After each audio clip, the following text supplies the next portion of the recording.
Hi, everyone. Welcome to another episode of Anything and Everything with Donna Lisa. I'm your host, Donna Lisa, and today my special guest is a repeat guest, Marissa Hawkins. Welcome to the podcast. Thank you. Again. Always an honor to be on your podcast and to help you build this, because I think it's definitely a great podcast for people to bring their expertise in our local market and really, showcase other people who are doing things here, that are good for our community. Awesome. Thank you. You are definitely making a huge impact in the local community and outside. I try to promote you and your company all the time, everywhere I go. Thank you. For those tuning in and viewing on my YouTube channel, Marissa Hawkins is CEO of the Hawkins Group, also owner of 7 out of 13 Massage Envies in Las Vegas, right? Mm-hmm. And I know the very, very first season I started, thank you, after days, actually, no, it was actually a couple of weeks of stalking you. I was like, I've got to get this girl on the podcast. I didn't even know that. And I started following you on LinkedIn and seeing like all the stuff that you were doing to give back to the community, whether it's reading to the children, right? And at that time, a lot of people were focusing on health and wellness because we were literally coming out of the pandemic. So thank you for being open to doing the podcast the first time. I was just brand new and I'm like, let me see if I can get this lady on the podcast. You said yes. And throughout it's been like, can you imagine? This is like going into my 4th season. Wow. You were part of the first. So thank you for coming back. Of course. And our friendship and sisterhood has kind of grown since then. And you, like, on top of you being this busy entrepreneur, you're a brand new grandma. Yes. The beautiful grandbaby girl. She's so adorable, by the way. Yes. I saw your Valentine's Day joy. post with her. She's so cute. We used to do pictures every month when we had our own kids at JCPenney and Sears. And now it's might all be about a thing her. of the past. And now with, the sign of the times, where it's now social media. But really, to me, I've always been into pictures because, hello, we're Filipino. I know, right? You probably have a ton of albums at home. I do. And I think, if I die today, those are the most, things that I would be cherished. Things that I cherish most are the pictures, are the moments, are the memories. Well, but now they're on your phone. They are, but I still don't think Do you I still like have them on albums? the phone. I have a few albums, absolutely. So like for special trips, like when our family was able to go to Dubai, I was able to take my mom and dad, and that was so remarkable. Did you take the entire family? It was our 3 kids and my mom and dad. Wow, and that's awesome. When I ask our kids what is the best trip they've ever taken, and they say the Dubai. That's the one. That's the one. I had friends that went 2 years ago and they loved it too. That was beautiful. Yeah. We were able to utilize all our points from our American Express and really, do it right. So that's awesome. My father and mother and of course the kids were all, privy to all that. And it was an experience. How young were your lifetime. kids then? That was in 2017. So old enough for them to remember. Absolutely. Yes, 100%. And my mother and father, the same thing. They had been working so hard too. It was really nice to just experience that. They don't want to travel, anymore by themselves. Is it harder for them to try? I know it's harder for my dad to start traveling. Yeah, I think it's because of the age thing. They're not as quick as they used to. Yep. They can only walk a certain amount of time, but quite frankly, there's something to be said about being able to share those moments with your parents. And that's awesome. I am so traditional in the fact that, I love having my parents around and being able to see joy in them, to see, what we've been able to do and accomplish and be able to share in that joy. Because if it wasn't for them, I wouldn't be here today. Right. No, I love that. I love that. I would love to travel with my dad a little bit more. It's just like your parents nowadays, it's hard for him to get around. You know what I mean? As a cane when he needs to, I had to convince him. I'm like, you got to get the wheelchair when you're going to the gate. Right. And it took him a long time to give into that. So I'm glad to hear that your parents are still able to travel with you. Me too. It's getting a little bit harder as the years go by. But you know what? My motto is just do it, because you just never know, a freak accident or, health issue comes up, finances, become an issue, a pandemic. And I was just telling Scott, I've lived through 2, recessions and a pandemic running these businesses. And, you just. So speaking of that, like what you've gone through with your business, and then we're going to get into your other project, your recent project and your new project. How long have you been in business now with Massage Envy? This year will be 19 years. Okay. And I'm super excited. That's exciting. I had to pinch myself to say, oh my goodness. Right. Next year will be 2 official decades That's that we've a pivotal been running. year for you. Yeah, because I was always told, even before we had this business and when we were on the brink of opening, right, that you'll be very lucky if you would make money in the first 3 to 5 years, let alone be in business for after 5 years. And so to be here today to talk about it is really surreal. So they do say that start off businesses, I think it's 3 to 5 years is when you can actually just break even, right? And then after the 5th year mark, that's when you start to make money. Right. But you've been successful from the get-go, which is amazing. Yeah. When you're so busy working, you don't realize, okay, we're working for money. You're just working to do the job in hopes that you do it right and that people will help you to keep your doors open. And of course, to put food on the table for your children. Right. And then, of course, even more so, I think I was even more, scared about putting food on the table for the people who I promised jobs for, that they would be able to make a living. Right. Because I went into the schools recruiting people who knew nothing about Massage Envy, who, when I asked them, can I get a show of hands, how many people here has heard of a business or franchise called Massage Envy? There was 0 hands. Is this when you first opened? When your initial year? Okay. Yeah. I had to be taught how to do a recruitment day. I had to be taught how to do marketing. I had to be taught how to do HR. I had to be taught how to do front desk. I had to be taught how to do all the types of paperwork for franchising. I mean, opening a business comes with opening an LLC, So all the things that you have to do and not realize, because even though they give you a franchise agreement, you still got to put in a lot of work. Yeah. And you still got to learn a lot more things. Right. But at the end of the day is after you make that decision to take that leap of faith, you don't look back. You go full steam ahead, right? And that's the thing, when you find, something you want to do and you want to take that risk, I think that's something that you just got to put your mind to it. And I think the drive and the why is because I had 3 kids and I was fed up by the 3rd one, 7 years in pharmaceutical. Okay, something's got to give. And you just had your youngest. I had my baby girl. Okay. So in 2003, she was born. And then in 2004, we signed contract to open the first Massage Envy here in Nevada. And then 2005, we opened the doors. Right. So that was, that was a pivotal moment. Which was your first location here? It was the Galleria location. Okay. Because I go to the one off Charleston at Boca Park. Yes. And so we bought that from, I remember you told me. Our partner at the time was looking to retire. Okay. And before he retired, he unfortunately passed away. Oh, no. But he was in the midst of selling us his businesses because he had a bucket list of things to do.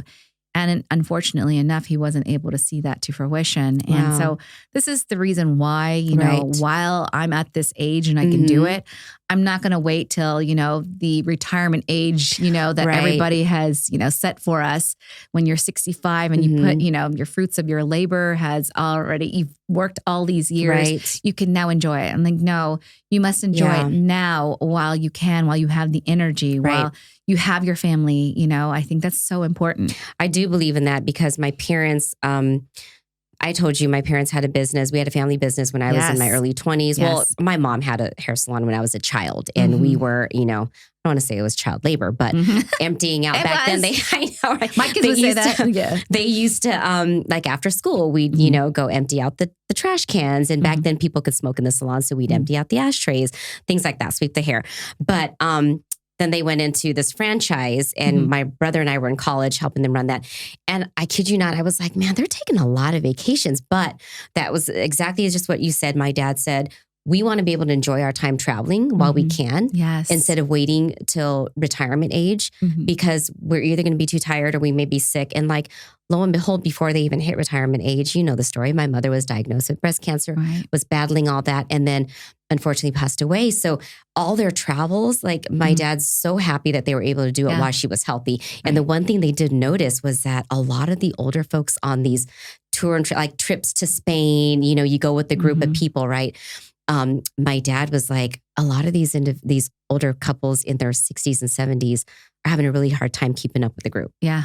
And he said, I don't want to be that person. Right. Yeah. So I get up every morning, both Mario and I, my husband, and he, and I really make it a point to work out. Good. and take care of our health. You hear the saying, your health is your wealth. It really is. And I'm in the health and wellness industry. So it's really important for us not to put the burden on our children to really have to take care of us. Even though in our culture, that's what we do. This is what we do. And we were taught that, right? But, it's a different generation. And this different generation, I don't know if they are subject to saying, okay, it's my responsibility to continue, taking care of my parents. So I think that, we've come to the understanding is that we need to build so that we can be able to live the life that we want when we get older, to extend that into the lifestyle that we're living right now and be able to enjoy, life and see, other cultures. And you guys have worked so hard. Yes. Like almost 20 years in business. That's awesome. And raising a young family, I love it. I love the story. I love your drive to keep going. You and I are the same age. So next year being a pivotal year for your business, you're also turning 50, right? Mid-century. I know. I don't want to say it, but yes, we are going to be half a century old. I accept that. You know, I think there comes a point where we all realize, either you have grandchildren or you're taking care of aging parents. Right. But, there comes a point where you have to reflect on what you've done and now really focus on, okay, what's in it for the next chapter for me? And what can I do now it's not about me anymore. It's about how I could continue to live, a life on purpose and meaning and really make a difference. Yeah. And if it wasn't for this business, I probably wouldn't see that, more than I do now. And I feel like now that I have a grandchild, it's my drive beforehand to open the business was because of my children. But and it's her. It's this reason why I'm wanting to write books now is to leave a legacy. That's awesome. I certainly don't have one of my grandmother. Right. And I would have loved to have read one about my great grandmother as well. So, I really want them to know me and to know what's capable through me and what's capable because it's in them. My blood's in them. You know what I mean? So I really think that there's a lot that are to be said when people are putting themselves out there to be vulnerable and to really let people know, how did I achieve this? How, what were your struggles and what are the things that you got out of it that's good? Well, and also people, you're an amazing woman. Thank you. A lot of younger individuals look up to you, but I do as well. Thanks. You are like a sister to me. I know we chat when we can and throw ideas at each other. So I love that just in the short amount of time that I've known you in 3.5, 4 years, you've grown so much and you've evolved. Yes. From just being I think this we all need to evolve. I think we all need to be doing things that push us to the limit and really try things. Right. People always ask all the time, how do you get into the franchise business? And, they'll go as far as to the discovery period, get the information, but then really not pull the trigger. Right. For several reasons. People are scared. Very much so. Yeah. And I remember I was just as scared, and I tell you the story all the time where I basically called Steve and I said, listen, I need to meet with you. And that meeting was to tell him, I'm breaking out in night sweats and hives because I don't know what I'm doing. I've never ran a business before and people think I'm crazy. And the people who I trusted the most, like my mother and father and they doubted you. Yes. And my good usually friends. How it is. Yeah. The people who I thought I would get the biggest support from didn't really push me. And that's because they loved me and they wanted to see me, succeeding. They wanted you to take the safe route. Yes. Which and that's our culture as well. I was supposed to be a nurse, a pharmacist. Of course you all were. These things. And but I didn't, and I'm so glad. My husband has been my biggest cheerleader. Good. Steve was my biggest cheerleader. And I was really lucky that I had these men in my life that really pushed me to the limit to, and I remember listening to a podcast and I can't remember who it was that I listened to that said, sometimes it takes someone believing more in you until you can believe in you. Right. And I thought that's a great saying because, I don't know why my husband saw something in me that, that pushed him to say, you can do this. And Steve, the same thing. And I always say this story because it's really, important. He's going to be part of my chapter 5 in my new book coming up for 2025. Okay. And he said, when I told him I changed my mind, I know I signed the contract, but I think I shouldn't be leaving my job. Your secure job. Yeah, my secure job. I really feel like I've got 3 kids that I need to look after. And he says, Darling, fear is nothing but false evidence appearing real. And if you take this leap of faith, I promise you your life will change forever. Wow. But I cannot promise you that the numbers in Arizona will translate to Las Vegas because I just don't know this market. So here we are, 19 years later. Awesome. And he's absolutely right. I've been able to do amazing things, for other people, for our family, and really experiences that I really wouldn't have been able to do had I not taken that leap of faith to say, okay, I'll do it. And I know you're not a nurse, but you do give back a lot to the medical industry. I know when we chatted coming out of the pandemic, or actually still in it, you were giving back a lot to the nurses because they were going through a ton. If people remember 3 years ago, 4 years ago, I can't even remember how many years ago, but 4 years ago, almost 4 years ago. Oh my, isn't that wild? It was.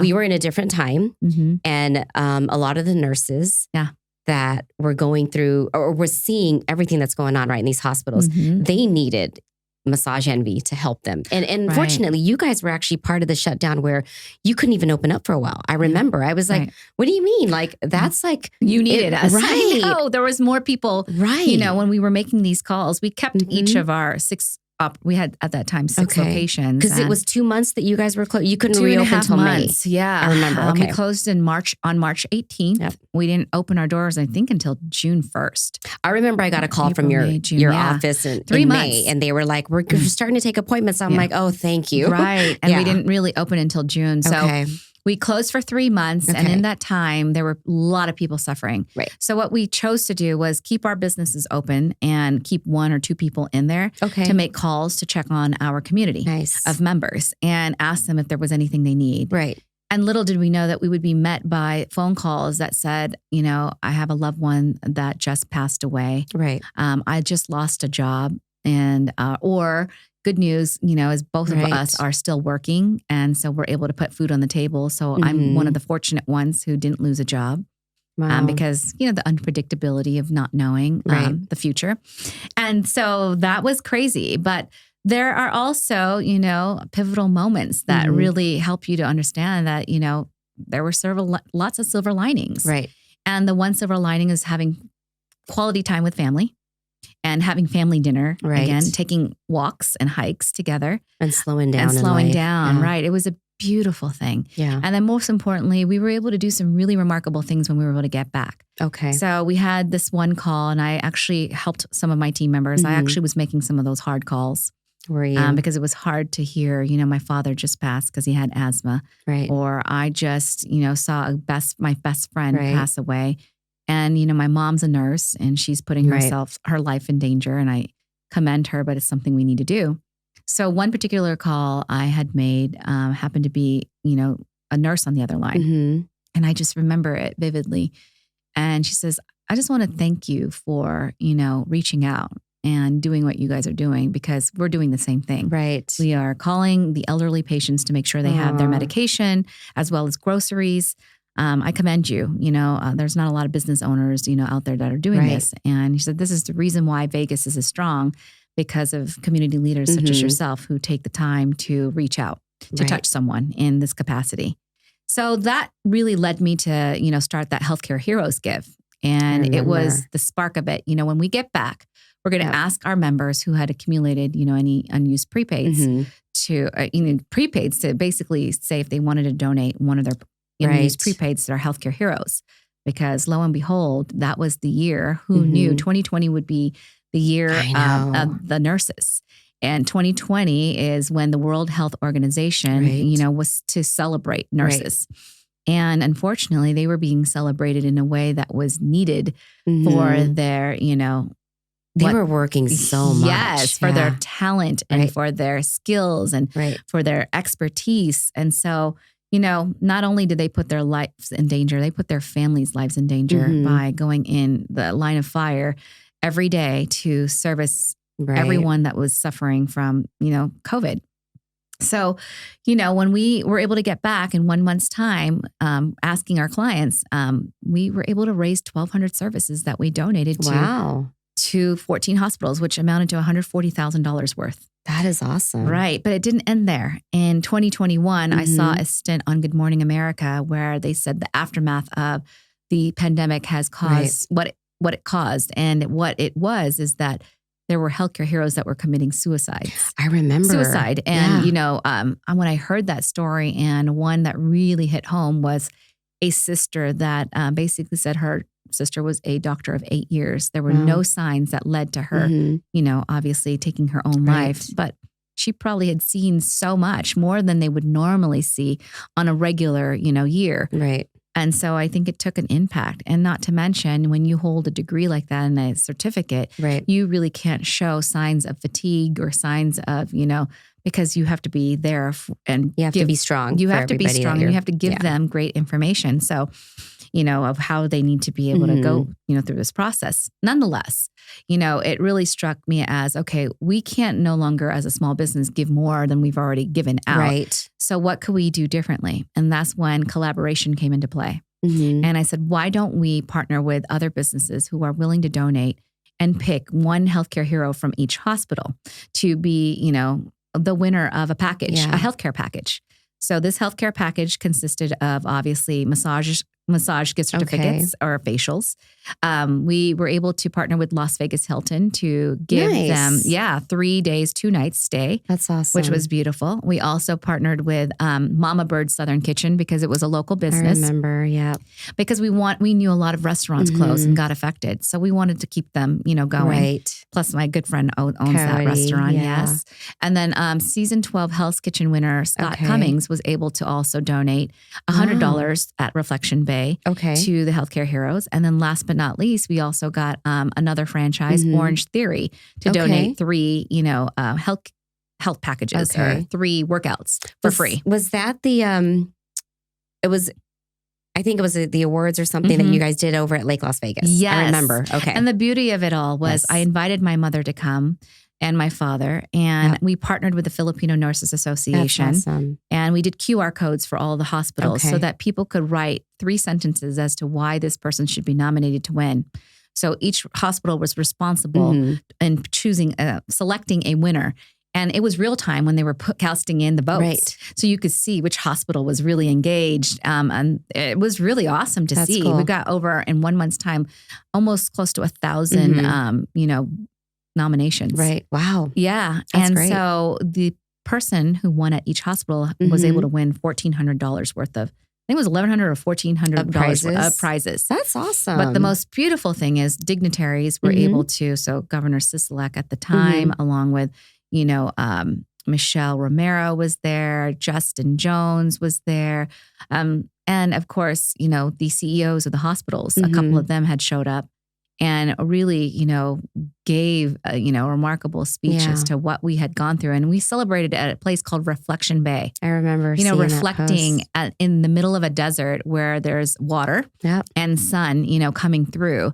At a beautiful place, they offered that place to us for free to be able to celebrate. Awesome. So the healthcare heroes that won were able to bring a significant other to basically get recognized, in front of the dignitaries, in front of the business owners, and in front of their loved ones, what it was, to go through those hard times. Right. And how do we come back as a community? Right. We come back together. We come back together stronger and wiser and better than ever before. We're definitely more prepared. We're more prepared now, right? But at the same token, it was really beautiful to acknowledge my parents there because my father comes, we went to church every Sunday. So he was, brought back that spiritual side, and I acknowledged both my parents at that time. And I said, my mother wanted me to be a nurse.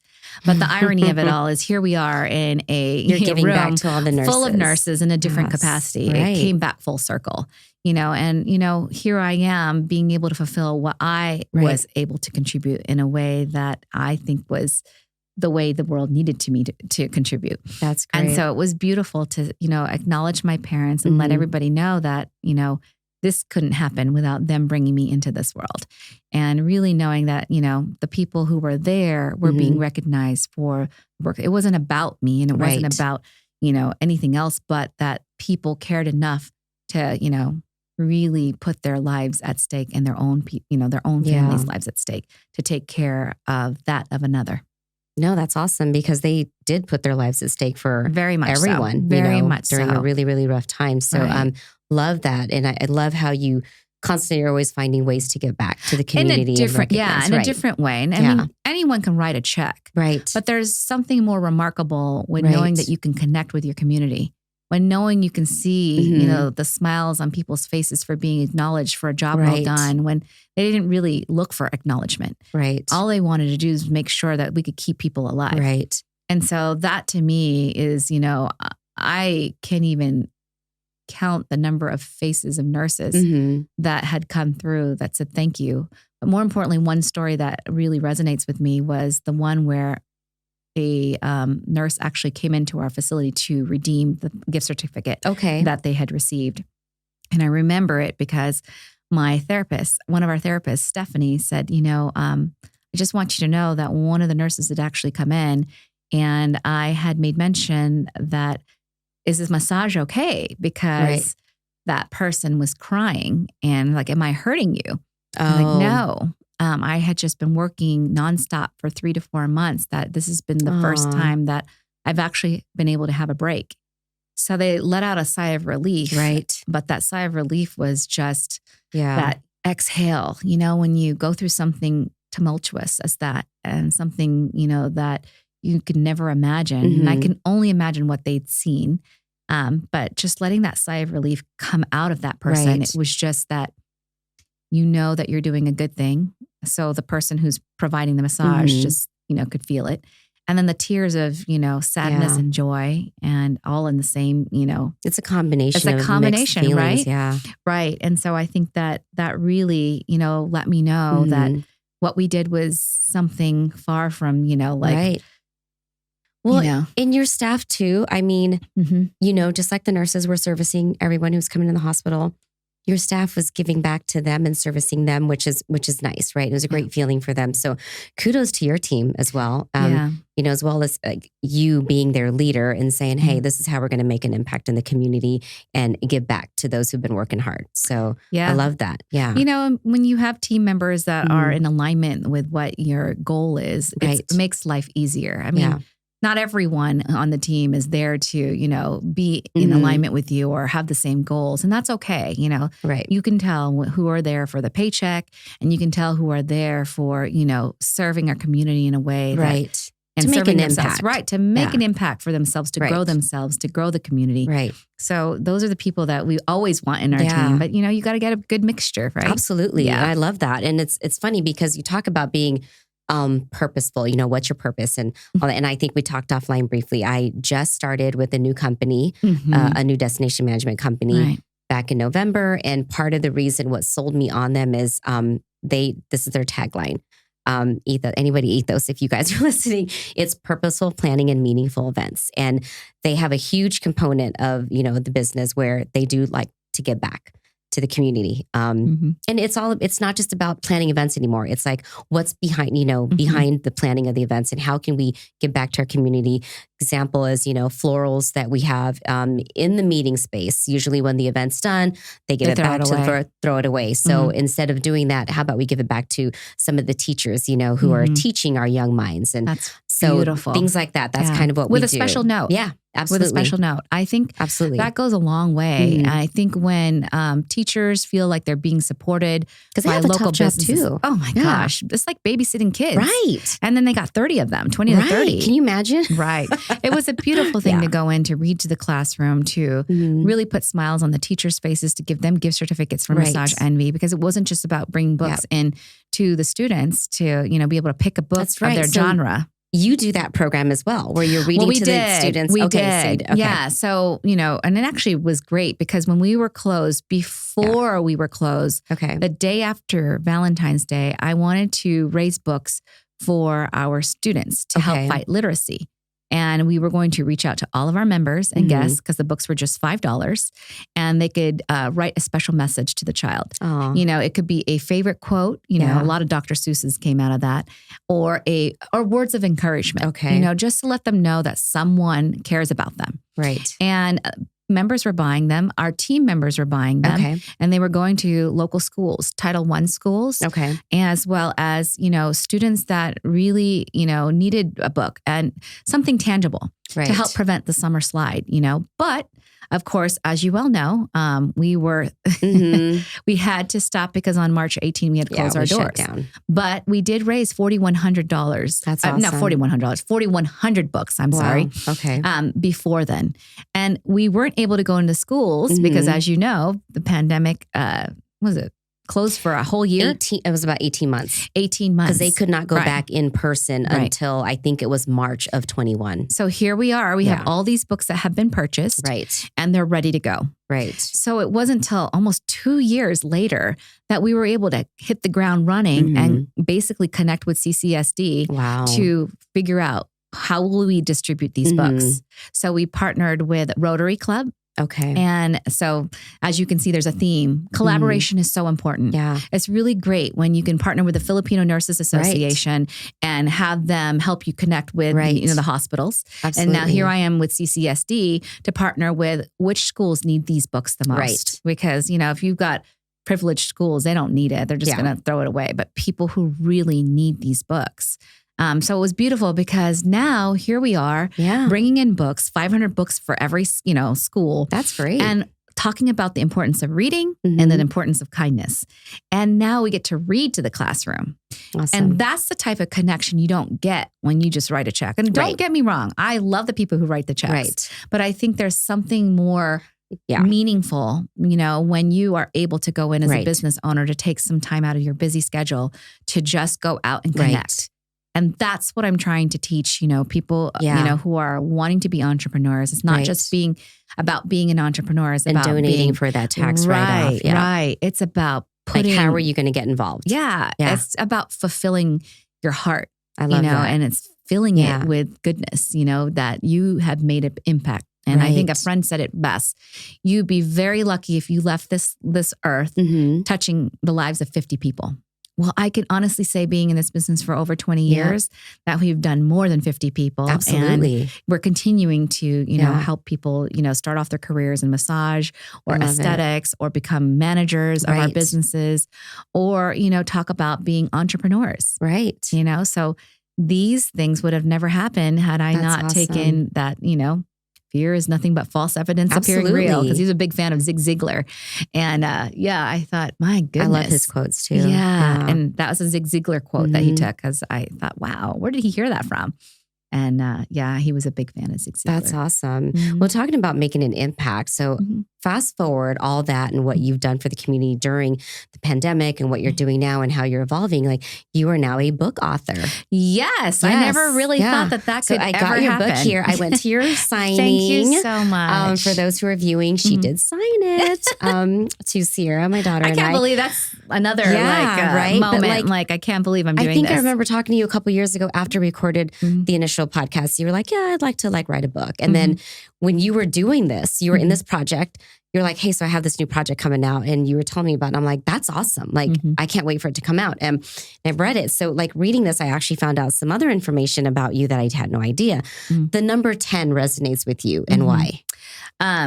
So I'm one of those hopeless romantics that basically says whoever my first boyfriend is the one I'm going to marry. That's awesome. And I'm a big fan of The Notebook. So my husband and I met in high school in the month of October. We went to our first homecoming dance in the month of October. Okay. And we renewed our wedding vows because we didn't have enough money to buy, have a big wedding. Right. So we got married through a courthouse. And so when we were able to actually, do it right, we had 5 years already in the business. So in 10-10-10, I can't even believe this. I think 10-10-10 fell on a Sunday. You renewed your vows? We renewed our wedding vows. Wow. And we were able to invite our closest friends who have remained friends with us during that time, along with family members. And your kids were there. Right. And our kids were there. So to be honest with you, I always say that everything happens for a reason. And that was our first time to go on a, first class, ticket. We've saved up our points again. Was it like a cruise or something that you guys did? We went to Europe. And so we literally went to Italy and France and really, just took the time to enjoy the fruits of our labor and really celebrate a wedding. Yeah. As well as being able to travel, first class to Europe and really enjoy ourselves. And with your parents as well? No. It wasn't with your parents. No. This one was just he and I because this was our honeymoon. Okay. And so we had this spectacular wedding, and it was at the Mandarin Hotel. Nice. Because it had just, I think, opened that year, and we wanted a hotel. So now that's the Waldorf Astoria. Yes. Okay. We wanted a hotel that had the letter M. And so that one was. And true story, we actually were on national television. Were you? TLC picked us up because they asked the sous chef at the Mandarin Hotel to do a spectacular cake. It was called Fabulous Cakes. And I remember that show. Yes. And so Fabulous Cakes. So he was commissioned to do a cake. We did still have to pay for this cake. Anyways, the cake was on the top was a magnet. Okay. So he literally had to have the magnet he was doing a picture frame, past, present, and future. Okay. So what he did was we took a picture from the past, so a high school picture, a picture of, the present. When you guys got married. Oh, okay. So, so a past picture. So we had him in a baseball cap and me in Franklin High School. Then the middle picture was one with our family. Okay. So us and the 3 kids. And then the future was us traveling the world. So we had taken engagement pictures, us cute. Now. So he made picture frames out of sugar. So he made little crystals. Okay. But these crystals had to basically weigh less than 3 pounds in order for the magnet to spin.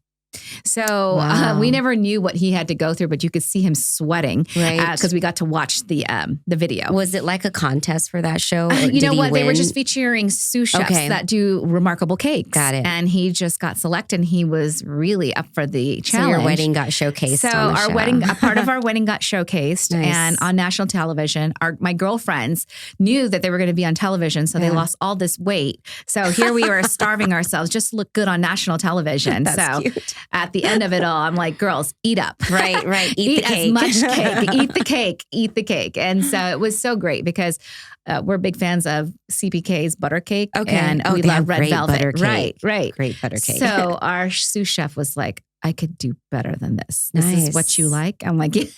So it was so funny. But so was it good? It was really, really good. Okay. But the magic behind that story is I had just won this really big award, the 2009 Athena Award, International Award, right?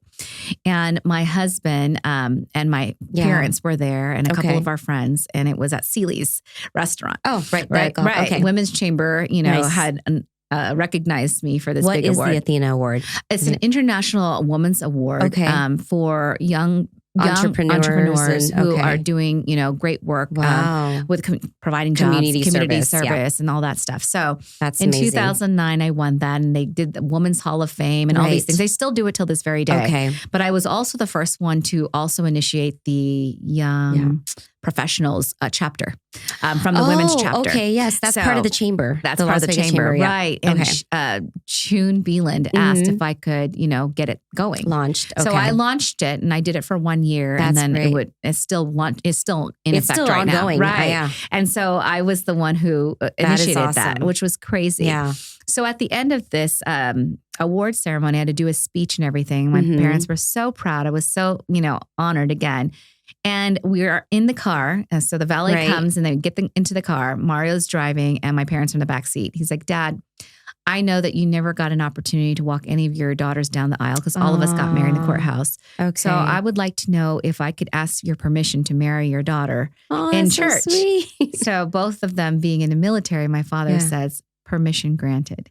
And that's so awesome. This wedding I didn't believe was going to happen because he wanted to get married 777, 888, 999. I was like, so he's big on numbers. Well, no, it was just he was talking about I'm going to remarry you again. Okay. And so he had been talking about it, and for whatever reason, we just couldn't make it happen. So in 2009, I was like, listen, honey, it doesn't really matter. We're already married. You don't need to. We have children. Yeah, we have children. You don't really have to do a wedding. Right. I mean it. Yeah. And so I thought it was dead in the water. And then at the end of December, when I got that award, he asked my father. Aww. And I really still didn't believe him because I was still on cloud 9 for winning this beautiful award. And like mastering and my being speech recognized and being recognized. And I'm like, I had to like really, I'm like, okay, I gotta speak in front of these people.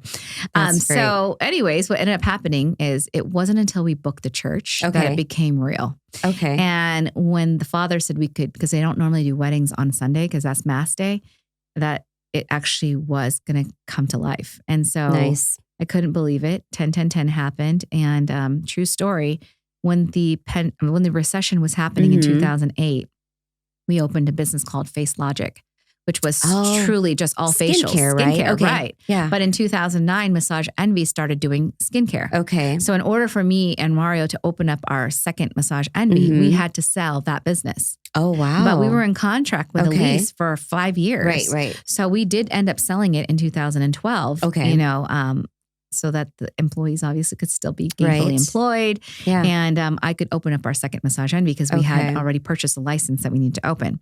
So what ended up happening is when we opened that 2008, that business, I was going to all of these bridal places to promote Face Logic because they have bridal parties. Yep. And they wanted to have a bridal party at our location. Like a spa party. Yeah. A spa party. Yeah. So there was this particular bridal shop that I had gone to and I saw this dress in the window and I'm like, wow, that is so gorgeous. I love all your dresses, but that one in the window is remarkable.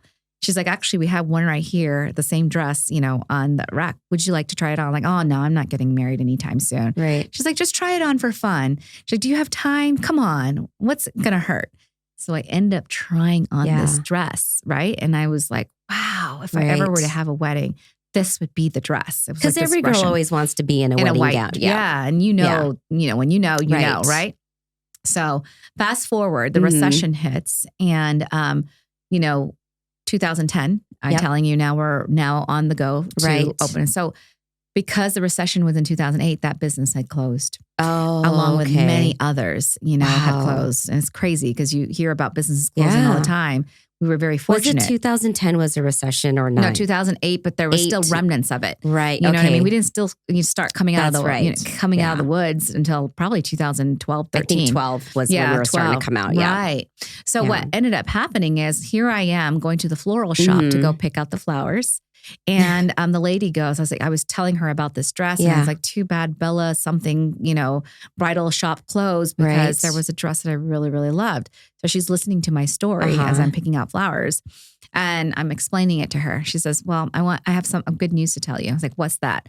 She says, I have some of those. We partnered with that, you know, that the bridal shop and all her dresses she's trying to get rid of for 75% off. Oh my goodness. I have them downstairs.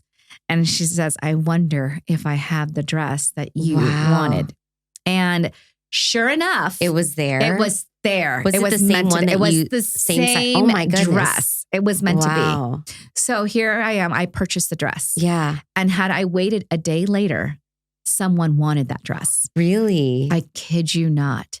It was meant to be. It was meant to be. So the wedding was meant to be. The dress was meant to be. And we were on national television. So everything was falling into play. So the number 10 is like, your number. Yes. But then also 5s are my number. So it's like, you know, oh, you were talking about this earlier too. It was 5s and 10s. But, you know, these two numbers have always been in my life. But the 10s is because that's where it all began. Interesting. If I hadn't met Mario, I probably, because he's the driving force, you know, I probably don't give him as much credit as he deserves. He's on the back end because you're the front face for the company. He's like, nobody wants to see me. They all want to see you. But that's not always true because sometimes, you know, sometimes they do ask for him. Yeah. I mean, well, when they want a man's representation, you know, when they, you know, a lot of things, you know, but at the same token, you know, he is the person who really drove me to be where I am today. So I give him credit. So he ever thinks that I never give him credit. You do. Here you go. You do. So yes, Mario, she does. Yes. Every time we're chit-chatting, you're always, you know, giving him kudos. And he's a great supporter of you and everything that you do. He really, so really is. Awesome. And he's been like a stronghold for our family. That's awesome. So it's really great to have someone you could be a great partner with and rely on. And he's a great role model for your boys. He is. He is. And he's there for our daughter too. And it's really great to have a father figure, you know, to really care for, your children. He's watching him be a grandfather as well is just remarkable. But watching your son be a father, isn't that crazy? Is crazy. Wow. I'm not there yet, but I see like my cousins going through that. And I'm like, isn't that wild? Like your kids are parents, and you're a grandparent. And I really believe that, when you ever doubt yourself and wonder if you were a great parent to your child, because, in the early stages, we were hustling, we were grinding, we were, really trying to make things, surviving and still trying to be a great parent at the same time. Right. But it comes to fruition when you see your son being a parent. That's and awesome. Even a better parent than you could ever be. I'm like, who is you're this so child? patient, right? I say this all the time because I'm awesome. He could be in the further part of the house and he will know what's going on with his baby. He's like, Mom, watch her neck. Mom, cover it. That is I'm awesome. like, whoa. I'm like, you're like, I've done this before. I think I have a little bit of knowledge here. That's great. But it's remarkable because I feel like sometimes, we don't really give ourselves grace for the things that we've done right in our life. And raising 3 children while running a business is definitely tough. It's tough. Yeah. And trying to fulfill your own dreams. And really, I just want to show our kids that, you can do it all. Mm-hmm. You can run a business and still find balance and, try to be there for your kids and show them that this is what my parents did. Right. And, this is what I could do too. That's awesome. Mm-hmm. So now with you and this book, your first book, you kind of gave a little spoiler there. You got a second book on the way. Yes. Yeah. I never knew in a million years or thought in a million years that I could possibly write a book, nor did I have any desire. And really? What made you want to do that? Who approached you about this? And Mary Grace had approached me because apparently during the pandemic, another silver lining that happened was I found myself writing more because, I'm like journaling, you mean? Journaling more. And then I started writing on LinkedIn. Okay. And so little blogs here and there, about my experience and what's happening behind the scenes as we're all going through this pandemic. And I found myself missing, our business and the connecting with my people and seeing customers and, really just knowing what's going on. It was really quiet for that time. So it was a 15-year anniversary in the year 2000. And here we were not celebrating, that pivotal time. So I wrote something then and I started doing more and people were liking it. So I thought to myself, I'm like, okay, well, I'll just write what I'm feeling. So I kept doing it. And I guess it caught the eyes of some certain, women, and they loved what I was doing. So I was contacted by Mary Grace and she said, I've been stalking you. I found you on LinkedIn and I really love what you're doing in the community. And I love that, awesome. You're a minority and a woman and, you're doing some phenomenal things. And, I want to, share in that with you. And she says, there's this opportunity for you to be in a book. And I've been asked to find the best recruits to be on the cover.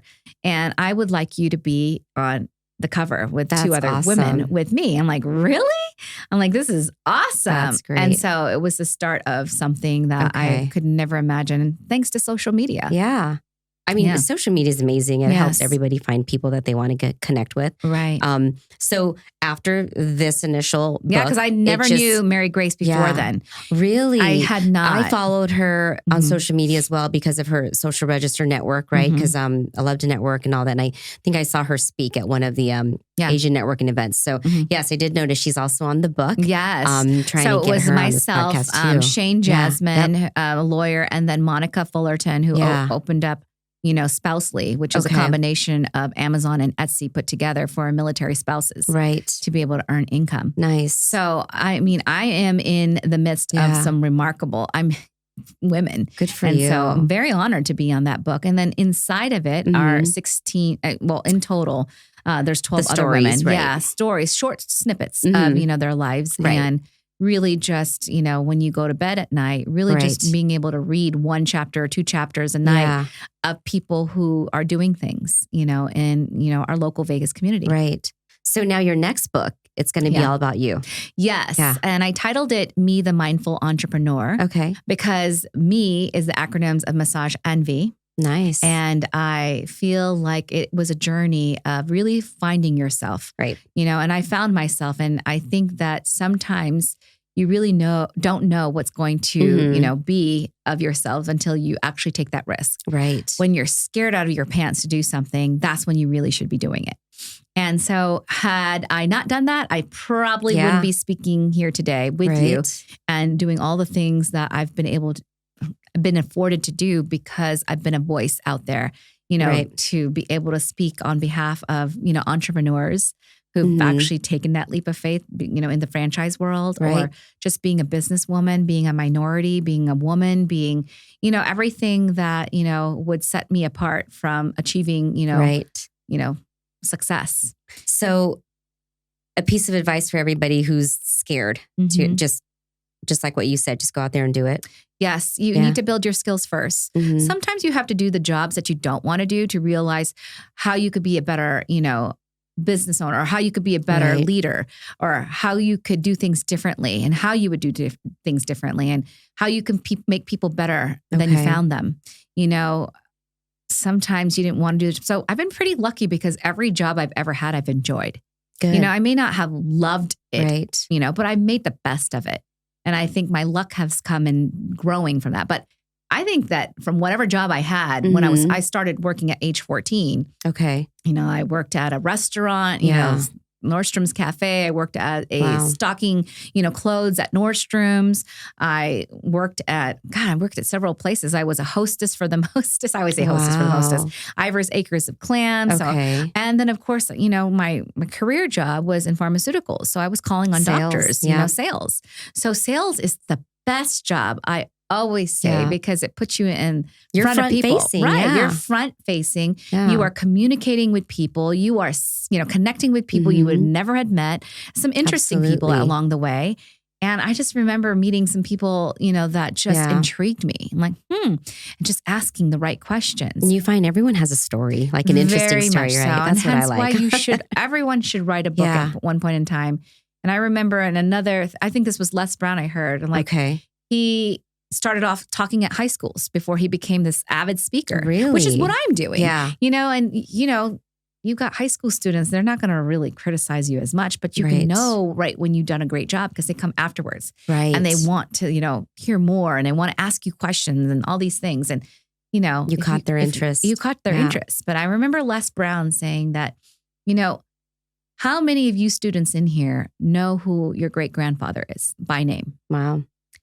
Not very many. You'd be very surprised if you had one. Interesting. And he says, that's right. And you know why that's not going to be me?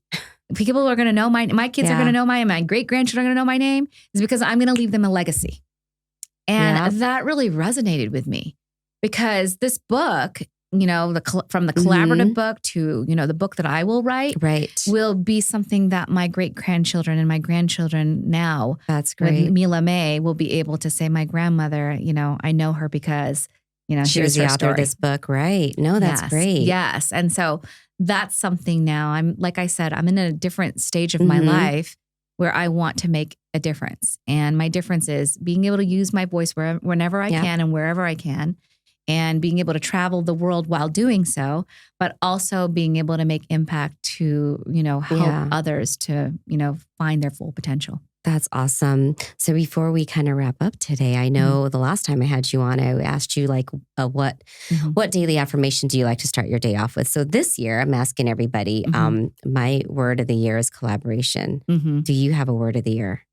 I like your collaboration word too. I think mindful, because it's the book that I'm working on right now. Yeah. And, I want it to be released before I'm 50. And so that's going to be happening. Yes. Yeah. It's not easy. I know. I think I've been sitting on this for quite some time now. And I think it's because we are always trying to be perfect.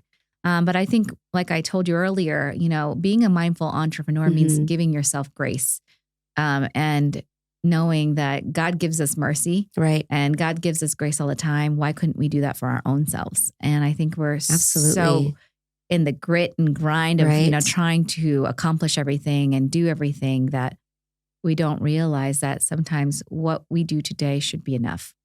And there's that saying that's actually at our headquarters, like, let what you do today be enough. I like that. Yes, because you just can't do it all in one day's time. I think we put too much pressure on ourselves. Right. Yeah. And I think baby steps are important, because when we can establish saying, all right, I did a piece of this today that makes me feel good. It's one step further. One step further into accomplishing your dreams and your goals and writing them down. Right. Because you can clearly see it. And I still believe in vision boards. I'm one of those who believes in vision boards. I'm a visual person too. Yeah. And I really do still love printing. And when I go speak at companies as well, I always remind them that if you look in your phone, there was a reason why you took a certain picture. Because it made you feel good. So go deep into your phone and find a picture. And everyone has a mental, memory of a picture in their phone that every time they see it makes them feel good. So I always tell them, go to that picture, go to Walgreens, because Costco doesn't do this anymore, and print that out and get a picture frame and put that where you see it every day. Because we can't let go of the things that make us feel good. Right. I'm in the business of making people feel good through are. health and wellness, right? And I realized that when I did this test, what my 3 values were. Not knowing what my 3 values were before I took this test, it is all the reason why I'm where I am today. My 3 values were family, health and wellness, and service. So I quit my job for family. I ended up landing a job in health and wellness. And I've been able to use this health and wellness job to be able to service other people. I love that. And so to a capacity that I never could imagine. Right. But I want to do more. I want to do more. I want to be able to go back to my high school and, give back to people who couldn't afford lunch. Because I've seen other people do that and have, a name somewhere. You know what I mean? That's I just awesome. feel like there are so many more things. Yeah. And I want to do that jump rope project. And I probably think I like that idea. I'm going to go towards that. But I would really like to learn more about your give back program too. Absolutely. But I think that if you have the ability, you have a responsibility. Absolutely. And my responsibility is to make sure that, the kids of our future generation have, something to look up to, people to look up to, and have a passion that they can fulfill. Yeah. And I pray for my children every day that they find true love and true passion. That's so sweet. Every day. I love that. It's tough to be a young adult and it's tough to be a child. It is. Very especially much so. after. I'm still growing up. Right? You know We're what I mean? still learning. I'm never too old to learn. And Right. you're never too young to teach. Yeah. I still learn a lot from Sierras, the likes of Sierras and my children. They are so bright. Kids are smart. They are so bright and they learn things so much faster than we do. I'm like, slow down. I can't catch I'm right there too with you. And I'm like, wait a minute, what'd you just do? Or they critique everything that you do on social media. They give you advice on how to make it better. I mean, I asked them, I'm like, why do you go to a page? And like the reason they go to a page is they like the person's aesthetics and they like their lifestyle. Right. Like, interesting. Yeah. I had to interesting. Come to my 4th season for the podcast. I had to rebrand. Sierra was like, okay, Mom, you got to get a new look.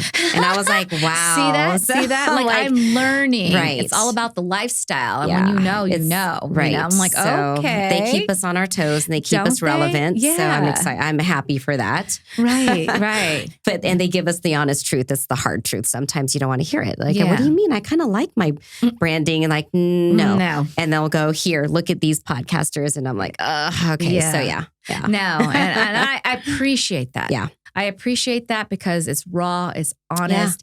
And if we think about who's stimulating our economy right now, it's our youth. Absolutely. Where they get their money, I don't know. But, I respect the side hustles. I think about that too. They have about 5 or more side hustles. Yeah. It's amazing how they juggle all that. Yeah. And we grew up in a time where you just wanted to work for a company and work your way up. Yeah. Yeah. And not anymore. It's very different. I respect the people who work with us. Very different. That are doing their side hustles on the side until they can do it full time.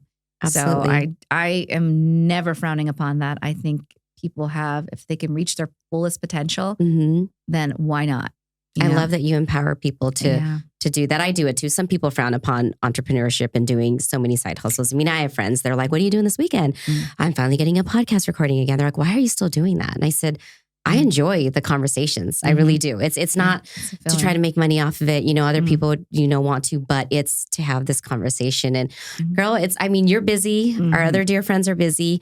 Yeah. And this is the only time I could get in front of you. I know. Is to schedule this out. But thank you for sharing your story, sharing the updates on what's going on in your life. Thank you for wanting me to be on your podcast. No, I love this. I love everything that you've been doing. I still follow you. Thank you. When we can get together, we do get together. But, this is just a great opportunity for us to to catch up as well. Well, I love the fact that you're using your voice as a powerhouse. Yeah. I mean, we forget that we are powerful beyond measure, and being able to share your voice where millions can hear it, because now when this gets uploaded into YouTube, people who choose to follow you can, get something out of it. And it's funny you mentioned offline, you were like, some people always go, oh my gosh, I look up to you. And I'm like that. I don't think anything. I'm just like, oh, I'm just a regular person. And it's funny that you think of yourself that way because you have accomplished so much, right? Mm-hmm. And when I do these little small speak engagements at UNLV to the hospitality students, they're like in awe. And I'm like, really? Like, I'm just a professional in the industry and you will get there. Because we're never satisfied and we don't think it's enough. And so when we don't think it's enough, like after you made your first millions, then like, oh, I need to go down to the 10 million. After you make your 10 million, then I got to go to 100 million, because we as humans are always striving for more. And my father is a simpleton, and his thing is, I just want to live a simple life. And so, some guys are like that, I reflect on that, and I'm like, wow, he keeps you grounded. He keeps you grounded because he's right. You don't have to worry about being so famous that you got to like hide yourself from, going to Walgreens or Walmart. Yeah, you got to wear a hat. You got to wear a hat and be incognito. Put like a fake mustache on. Right. Yeah. Now we get to live a normal life, but we also get to make, impact and really show our kids, what we're all about. Awesome. Well, I appreciate you taking time out of your busy weekend. You're welcome. I will definitely stay in touch with you, and I'm excited to see your book come out next year. So am I. Very excited. Am I. So thank you so much again for taking time out. And it's always great to have a good conversation with you. It is my honor. Thank you. Enjoy your day. God is good. I know. Thank you so much, my dear. Thank you. We'll stay in touch again. All right. Bye.